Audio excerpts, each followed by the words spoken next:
ముందుగా మేషరాశి. ఈ రాశి వారికి ఈరోజు కొంత అనుకూలంగానే ఉన్నా కూడా కొన్ని ఇబ్బందులను ఎదుర్కోవలసి వస్తుంది.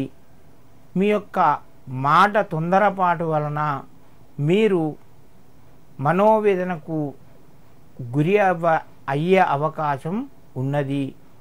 మీ యొక్క మాటను నెమ్మదిగా మాట్లాడండి. ఆవేశానికి గురి కావద్దు. మీరు తీసుకునే నిర్ణయాలు కూడా ఈరోజు ముఖ్యమైనవిగా భావించుకోండి.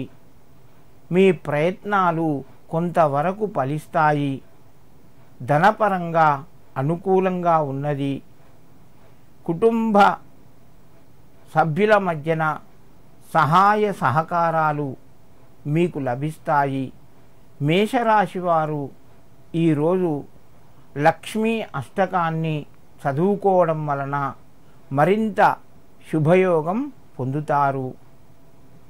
వృషభ రాశి. ఈ రాశి వారికి ఈరోజు కొంత కలిసి వస్తుంది. ఆకస్మికమైనటువంటి తొందరగా తీసుకునే నిర్ణయాలకు ఎక్కువ అవకాశం ఉన్నది. అదేవిధంగా మీకు అవకాశాలు కూడా అలాగే వస్తాయి. ధనపరంగా కొంత కలిసి వస్తుంది. మిత్రుల సహకారాలు ఉంటాయి. ఉద్యోగం లోపల కొంత ఒత్తిడి పెరుగుతుంది. కుటుంబ సభ్యుల సహకారం ఉంటుంది. వృషభ రాశి వారు ఈరోజు దుర్గాదేవిని నమస్కరించిన, లేకపోతే దుర్గాయే నమః అని చెప్పి 108 సార్లు స్మరించుకొని మీ పనులు ప్రారంభించండి. మరింత శుభయోగం కలుగుతూ ఉంది. మిథున రాశి. ఈ రాశి వారికి ఈరోజు కొన్ని అవకాశాలు కూడా వస్తాయి. వాటిని మీరు ఆలోచించి నిర్ణయం తీసుకోండి. కొంత కలిసి వస్తుంది. మిత్రుల ద్వారా కొంత ధనాన్ని కూడా పొందుతారు. కుటుంబ సభ్యుల సహకారం ఉంటుంది.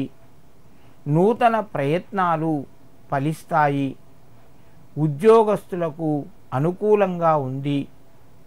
మిథున రాశి వారు ఈరోజు లక్ష్మీ వెంకటేశ్వర స్వామి తలుచుకొని నమస్కారం చేసి, వీలైతే వెంకటేశ్వర్ల గుడికి వెళ్ళి స్వామివారికి నమస్కరించండి.